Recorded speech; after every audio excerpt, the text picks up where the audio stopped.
ملک کے اندر بھی اور ملک سے باہر بھی، کہ یہ تو دہشت گرد ہے، یہ تو صرف گولی کی زبان سمجھتے ہیں. ہم نے کہا ہم سیاسی لوگ ہیں، ہم پہلی امن، ہماری پریورٹی امن ہے، لہذا ہم سیاسی راستوں کو اپناتے ہوئے، عدم تشدد کے راستے کو اپناتے ہوئے ہم امن کو افہام و تفہیم اور مذاکرات کے ذریعے لانا چاہتے ہیں. لہذا ہم نے پہل کی، ہم نے مذاکرات کیے. اس کی ڈیٹیل میں کیا جانا کہ ایک ریٹن معاہدہ ہمارا ہوا، اور چونکہ ہم سیٹلمنٹ میں تھے، شاید پاکستان کے خاکے کا بھی بہت سارے ساتھیوں کو علم نہیں ہے کہ پاکستان کا سٹرکچر کیسے ہے. اکثر لوگ یہ ٹرائبل بیلٹ جو ہے اس کا صوبے سے کوئی تعلق ہی نہیں ہے، مرکز سے ان کا تعلق ہے اور مرکز سے ان کو ڈیل کیا جاتا ہے. اور پختونخوا میں ایک ٹرائبل بیلٹ سے الگ تلگ جو علاقہ ہے اس کو سیٹل بیلٹ کہتے ہیں، جو کہ وہاں پہ ہماری حکومت چلتی ہے. جو ابتدا میں دہشت گردی وہاں سے ہو کے آئی تو ٹرائبل بیلٹ میں آئی، ہمارا بس نہیں چل رہا تھا، ہم نے پھر بھی اس وقت آواز اٹھائی. لیکن جب حکومت آئی تو ہم نے امن قدم اٹھایا. کیا اس سے قبل حکومت کی ذمہ داری نہیں تھی کہ وہ اس مسئلے کو فیس کرتا؟ لیکن ہم نے جب فیس کیا اور اعتراضات اٹھائے گئے تو ہم نے اعتراضات کی پرواہ کیے بغیر، کیونکہ ہمارا ملک ہے، ہماری دھرتی ہے، ہمارا قوم ہے، ہم جانے اور ہمارے فیصلے جانے. ہم کسی برائے مفادات کے لیے فیصلے کیوں کریں؟ اپنی مفادات کی خاطر ہم فیصلے کریں گے، چونکہ امن ہماری پریورٹی تھی. ہم نے ان لوگوں سے مذاکرات کیے، ان کے بڑے بڑے مطالبات تھے، 2-3 یہ ادوار میں یہ مذاکرات ہوئے. اس کی تفصیل میں نہیں جانا چاہتا، لیکن ہم نے تمام مطالبات مان لیے. کوئی بھی ایسا مطالبہ نہیں رہا جو کہ ان دہشت گردوں کے پلیٹ فارم سے اٹھایا گیا اور ہم نے پورا نہیں کیا. اس کے جواب میں ہمیں ایک ہی بات ان سے منوانی تھی کہ اسلحہ رکھو گے، حکومتی رٹ مانو گے، اور جس طرح اپنے عام لوگ رہتے اسی طرح آپ کو رہنا ہے. لیکن جس دن ہم نے نظام عدل ان کو دیا، تمام مطالبات مانے، تو انہوں نے اسلحہ نہیں رکھا. انہوں نے کہا کہ اسلحہ ہمارا زیور ہے، اور یہ نظریات ہم ملکن ڈویژن سے ہو کے ساری دنیا میں بزور شمشیر ساری دنیا میں پھیلائیں گے. لہذا اس کے بعد ہمارے پاس اور کوئی چارہ نہیں تھا کہ ہم مل بیٹھ کے سوچیں کہ جب ہمارے سامنے لوگوں کی جان و مال کو خطرہ ہے، اسکولوں کو اڑایا جا رہا ہے، اسپتالوں کو اڑایا جا رہا ہے، لوگوں کو کوڑے لگائے جا رہے ہیں، اپنا عدالتی نظام قائم کر رکھا ہے، مردوں کو قبروں سے نکال کے پھانسی پہ لٹکایا جا رہا ہے، تو اس کے سوا ہمارے پاس کیا چارہ تھا کہ ہم ان کے خلاف کارروائی کرتے؟ اور یہی وہ ٹرننگ پوائنٹ ہے آپ سارے ساتھیوں کو یہاں تک لانے میں کہ اس سے قبل دہشت گردوں سے لوگ محبت کیا کرتے تھے. لوگ یہ کہا کرتے تھے کہ یہ تو مقدس مقاصد کے لیے لڑ رہے ہیں، جو ان کے خلاف کارروائی کر رہے ہیں یہ ظلم کر رہے ہیں. اور ہمارے ہاں تو عورتوں نے اپنے شوہروں سے چپ چپ کے اپنے زیور اتار کے ان کو دیے چندے کے طور پہ، اور ان کو مضبوط کرتے رہے.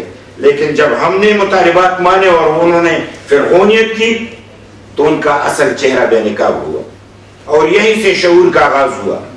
سب سے بڑا ہتھیار شعور ہے کہ ذہنی طور پہ لوگ دہشت گردی کی مخالفت کریں، اور یہ ہماری حکومت کی کریڈٹ ہے کہ ہم نے ایسا کردار نبھایا کہ لوگ ذہنی طور پہ اور شعوری طور پر اس کے خلاف ہو گئے. اور پھر 30-35 لاکھ کے قریب لوگ وہاں سے آئے، آئی ڈی پیز بن کے آئے. وہ چیلنج قبول کرنا، پھر ان کو سنبھالنا. لہذا میں مختصراً کرتا چلوں کہ ہمارے معاشرے میں تمام لوگوں کی اگر آپ سیاسی لوگوں کی بات کریں تو ان پہ بھی لوگوں کا اعتماد ختم ہو چکا تھا. فوج کی بات کریں تو ان پہ بھی اعتماد کی فقدان تھی. آپ میڈیا کی بات کریں تو اس پہ بھی فقدان تھی. یہ تمام ادارے جو تھے ان پہ لوگوں کا وہ اعتماد نہیں رہا تھا اور کافی شکوک و شبہات تھے. لیکن جب ہم نے مؤثر کارروائی کی تو سیاستدانوں پہ بھی لوگوں کا اعتماد بڑھ گیا، اور ہم نے مفت میں یہ جو کارروائی کی مفت میں نہیں کی، ہم نے اپنی جانوں کو ہتھیلی پہ رکھ کے کی. 300 کے قریب ہمارے آفس بیئرر کو شہید کیا گیا. اسفندیار ولی خان پہ خودکش دھماکہ ہوا, افراسیاب خٹک صاحب پہ ہوا, بشیر بلور صاحب پہ ہوا, ہمارے MPS کو شہید کیا گیا, شمشیر اور علمزیب ان کو شہید کیا گیا, افضل خان لالا ان پہ 4 دفعہ حملے ہوئے, اور اسی طرح ہمارے بہت سارے پارلیمنٹ کے ممبران کے رشتہ داروں کو شہید کیا گیا, لیکن ہم پیچھے نہیں ہٹے. لہذا ہم نے اس کو فیس کیا, اور آج ملکن ڈویژن میں پاکستان کی بنسبت سب سے زیادہ امن ہے. تو میں یہ کہنا چاہ رہا ہوں کہ اس جنجٹ میں پڑے ہوئے کہ ہمیں کیا کرنا ہے, ایک ازمودہ فارمولہ جو ہم نے آزمایا اور وہاں پہ بدامنی سے امن قائم ہوا, تو اس سے بہتر کیا ہے. لہذا بڑی ایمانداری سے آج سیاستدانوں سے لوگ محبت کر رہے ہیں, تو فوج کی بھی افادیت بڑھ گئی ہے, فوج سے بھی لوگ محبت کرنے لگے, کیونکہ انہوں نے دہشت گردی کے خلاف وہاں پہ مؤثر اقدامات کیے.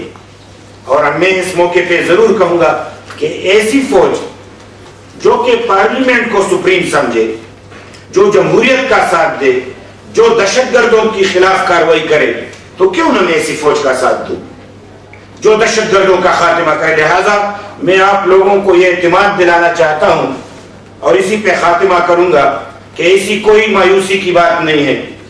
ہم میں سخت ہے ان حالات کا مقابلہ کرنے کا, باوجود اس کے کہ ہم مشکل میں ہیں, باوجود اس کے کہ بڑے بہت چیلنجز ہمارے سامنے ہیں, لیکن آج خدا کے فضل و کرم سے دہشت گردی پہ بہت حد تک قابو پا لیا گیا ہے. اگر یکا دکا واقعات کی آپ بات کریں گے تو دنیا میں کہیں نہیں, ہر جگہ پہ ہوتے ہیں. کون سی جگہ محفوظ ہے؟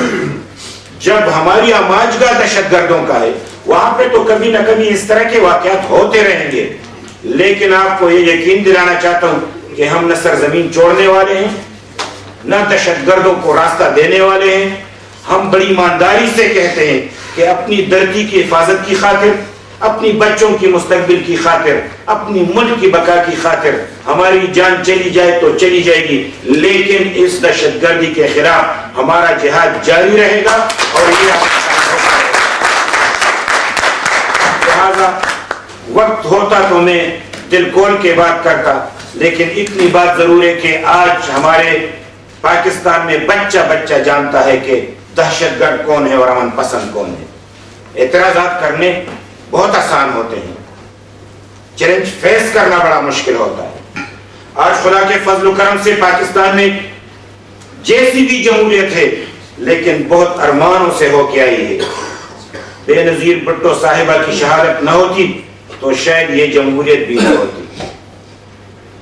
آج یہ انجینئرڈ الیکشن ہوتے اور وہ لوگ سامنے آتے جو ان کو پسند ہوتے, لیکن پریشر اتنا بڑھ گیا کہ کسی حد تک یہ فیئر الیکشن ہوئے تو آج پروگریس سے لوگ وہاں پہ حکومت میں آئے ہوئے ہیں. لہٰذا ہم سمجھتے ہیں کہ وہاں پہ پارلیمنٹ بھی مضبوط ہے, وہاں پہ عدالتی سسٹم بھی پہلے سے کافی مضبوط ہے, آج ہماری فوجی ادارہ جو ہے وہ بھی مضبوط ہے, اور میڈیا کا ادارہ بھی پہلے کی نسبت جو ان دہشت گردوں کے حق میں لکھا کرتے تھے آج اس کے حق میں لکھ رہے ہیں. تو لہٰذا اشارہ ملتے ہی اس کو وائنڈ اپ کرنے کے لیے میں پروین شاکر کا ایک شعر پڑھتا ہوں کہ بچہ بچہ دہشت گردی کا چہرہ جان چکا ہے.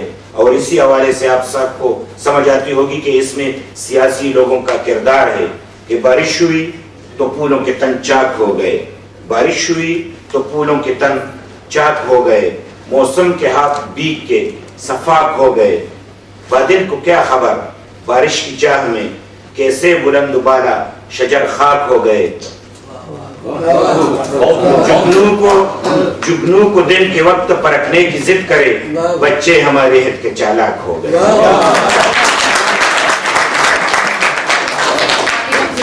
سب کا بے حد شکریہ ادا کرتی ہوں.